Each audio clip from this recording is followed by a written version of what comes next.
Ассалаумағалейкум достар, мен бүгін сіздерге адамзат тарихындағы ең қорқынышты мұсылман деп өзін мұсылман санайтын әйгілі қолбасшы Хассан Сабақ және Хашқашилер жайлы айтамын. Сонымен кеттік. 12-13 ғасырларда адамдарға үрей салып, қаншама мұсылмандардың қанын төккен Хашқашилер, яғни ассасиндер ағымының негізін салған адам. Ирандағы шииттердің тармағының бірі фатимилер, исмаилиттер сектасынан шыққан Хассан Сабақ атты азғын болған. Біршама уақытта Мысырдағы осы ағымды ұстаған фатимилер мемлекетінде өмір сүреді.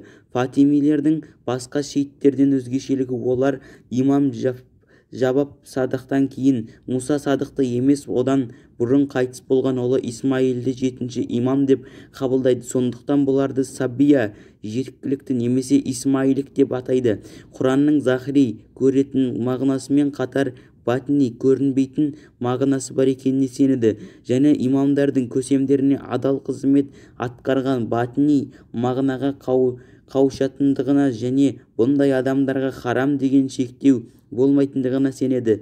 Ринкарнацияға сенеді. Жәннат және жаһаннамның о дүние емес осы дүниеде болатындығына сенеді. Имандары көсемдері жасырын жүреді, ал наным сенімдерін даи деп аталатын миссионерлар арқылы таратқан ватинилардың құрушысы Маймун Хаддак бұрын Масужи отқа табынатын болып, ислам дінінен кейін қабылдағанда қарамастан біршама уақыттан кейін өзін Саиди пайғамбар әулетінен деп жариялай бастады. Патникалдың яһудилік, зороастризм және Пифагор философиясына дейін ұқсас негіздері бар. Тарихшыларды кейбір ескі дін өкілдері исламды қылыш күшімен жеңе алмағандықтан ішінен құлату үшін осындай жолға жүргендіктерін алға тартады. Осы Маймунның тегінен шыққан Фатими мемлекетін құрады.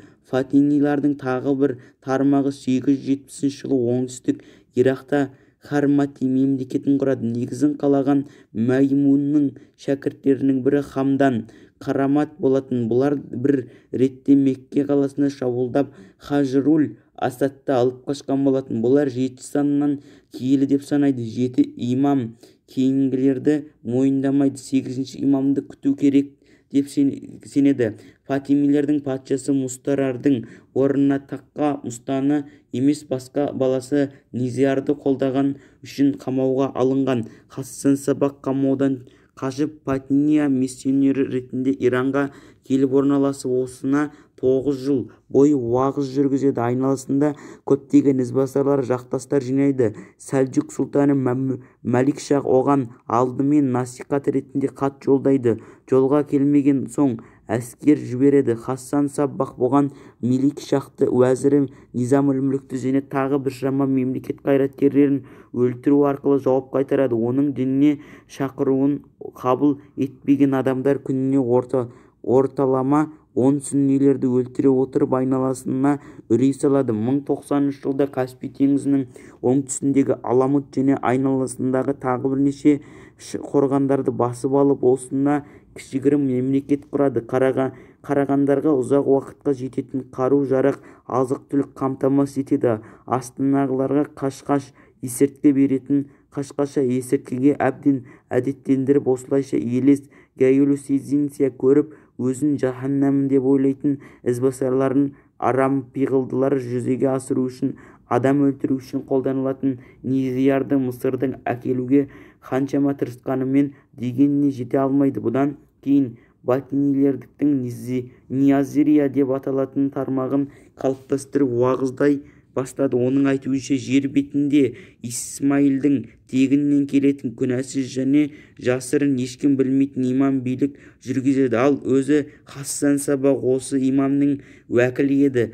Бақытқа ақылмен емес, осы имамға байлану арқылы жетуге болады дейді. Осы себепті ғылым үйренуге тыйым салады. Басты ұстанымды батинин секторының дұшпандарын өмір сүру құқығын бермеу, оларды өлтіру болатын. Қашқас есірткі және одан пайда болатын қиялдарға жасалған жәннатқа қауышу келетін ізбасарлар Хассан Сабақтың адам өлтіру бұйрықтарын діни міндет біліп бұлжытпай орындайтын. Осы себепті оның жолы Хашқаши деп аталады.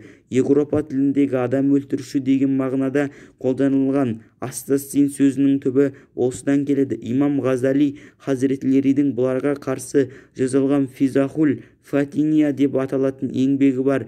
Сұлтан Мәликшахтың баласы Сұлтан Берхурияқ жорыққа шығып Хасан Сабаққа үлкен соққы жасады. Бірақ сұлтан осы арада қайтыс болып, орнына таққа отырған бауыры Мұхаммед Таппар хашқашилерге қарсы күресті үдете түсті. Шахзидис қорғанын басып алып, хашқашилердің басшыларының бірі Ибн Аттасты өлтіреді. 1900 жылы Низам-үл-Мүліктің баласы Уәзір Ахметтің басшылығымен әскерлер Аламут қорғанын қоршауға алғанымен қыс күлі келіп күн суытуы себепті әскер кері шегінуге мәжбүр болады. 1117 жылы Аламутты тағы да қоршауға алынып, қорғанның сыртқы әлеммен байланысын үзеді.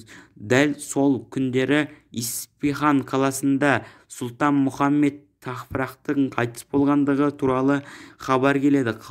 Қоршау тоқтатылып, Хасан Саббақ қайтадан жеңіл тыныс алады. Сарайда бір күң әйелді алдап көндіріп, жастығының астына қанжар мен есірткі қат қойдырып, жаңа таққа шыққан сұлтан Санжарды онымен бітімге келуге мәжбүр етті. Хашқашилердің көсемі Хасан Сабақ Иранның солтүстігінде Аламут қорғанында әлемге үрей салатын жоспарларын жүзеге асырып отырады. Қаншама уақыт оған ешкім тойтарыс бере алмайды. Хашқашилер бүлік пен қастандықтың қан төгілулерін күннен күнге өтете береді. Қастандық әрекетті Мусулул және Дибакар өкірлеріне дейін созылып жатады. Адамдар киімнің ішкен сауыт киімістен сыртқа шықпайтындай жағдайға келеді. Көршілермен хабар алмасу техникасы өте жақсы қолданылған. Хасан Сабақ кресттік жорықшылармен байланыс құрып, сүннилерге қарсы оларға қолдау көрсетеді. Сәлжүк мемлекетін әлсіретіп, түркі ислам қоғамын қауіпке түсірген ең үлкен фитнаның бірі осы Хасан Сабақ болды.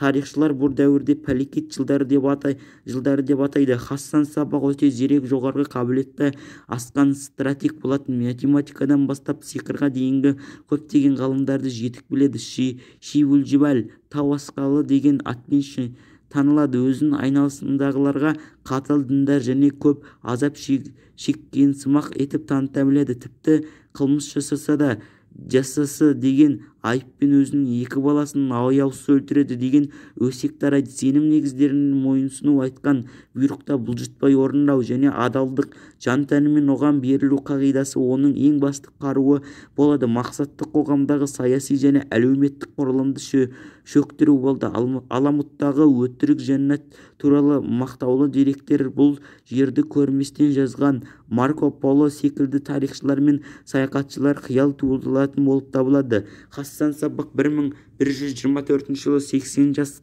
шамасында Аламутта өледі. Қаламға алған еңбектерінде өте аз бөлігі күнімізге дейін жеткен. Моңғол шапқыншылығы кезінде Құлағу 1256 жылы Аламутты жермен жексен етеді. Қашып құтылып ізбасарлары Әзірбайжан мен Анадолы жерлеріне қоныстанып, сауатсыз халық арасында Пулилік деген атпен фатиниліктің жаңа түрін тарата бастады және уақыт өтуімен кейбір медреселерге жасырын еніп, мәселен Анадолудағы бектасилерге әсерін қалдырады. Караматия мемлекеті 983 жылы құлады. Фатимили мемлекетін 1171 жылы Салахаддин Аюби құлатып, солтүстік Африкада қайтадан сүннилердің өктемдік етуін қамтамасыз етті.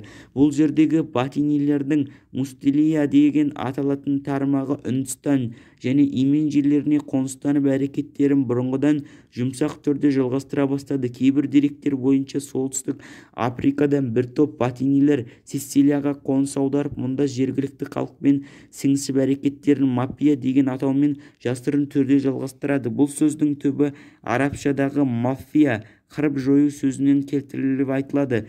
Тампирлер және бұлардың ғасырлардан кейінгі халқы масондықта да фатимилердің әсері алғанын айтылады. Хасан Сабақ жаңа хашқашилер еуропалықтардың едәуір қызығушылығын тудырып, кітап, роман және фильмдердің, тіпті компьютерлік ойындардың тақырыбына айналған. Соңғы хашқаши имамы Рукатиннің тегі шығыс Иранда жақын күндізге дейін кішігірім топтың көсемі ретінде жалғасып тапқан. Бұл тектен келгендердің болжанатын Радудин және 1507 жылғы шайх Исмаилден қашып орталық Азияға қоныстанғаны айтылады. Тегін келгендер кейін Иран шахтың кездерінде уәли әкім ретінде міндетін атқарып жасырын имамдық сипатта болады. Осы әулеттен 1792 жылдан өлген Абул-Хасан хан ресми түрде өзін Исмаил ағымының имамы екенін жариялайды. Оның немересі және исмаилиттердің діни көсемі бірінші Ага хан 1838 жылы Иранда төңкеріс жасау әрекеті жеңіліспен аяқталған соң Үндістанға қашып ағылшындардан қолдау тапты. Бомбай қаласында егін шаруашылығымен айналысып, ағылшындар тарапынан принц деген атағы беріліп, исмаилдердің көсемі деп танылады. Аға ханның тегі күнімізге дейін жетіп келеді және дүниедегі ең бай адамдардың қатарында орын алады. Үндістан ағылшын билігін қолдап, дипломатиялық миссия өкілдері құрған, Анкараға жазған хаты арқылы Осман мемлекетінің құлдырауына жәрдемші болған және осылайша сүнниліктің соңғы батинилік соққысын жасаған. Үшінші Аға хан журнал газеттерінің және Ақ теңіз жағалауындағы танымал тұлғасы болатын. Баласы Әли хан Голбиттің әртісі Рита Хауиттікпен үйленген. Әлидің баласы Керім. Бесінші Аға хан осы ағымның бүгінгі көсемі. Дүниежүзінде исмаилиттердің саны 4 миллион, Үндістанда 1,5 миллион, Иранда 900 мың, Пәкістан қалғаны Ауғанстан, Танзания, Сирия, Сирияны, Кения, Мадагаскар, Йемен секілді елдерде 8 миллионға жуық исмаилилер қазіргі таңда халықаралық саудамен айналысатын бай топтың күйінде. Азияның көп жерінде Хасан Саббахтың тегінен келетін айтылатын басқа да исламдық имамдардың көсемдері бар.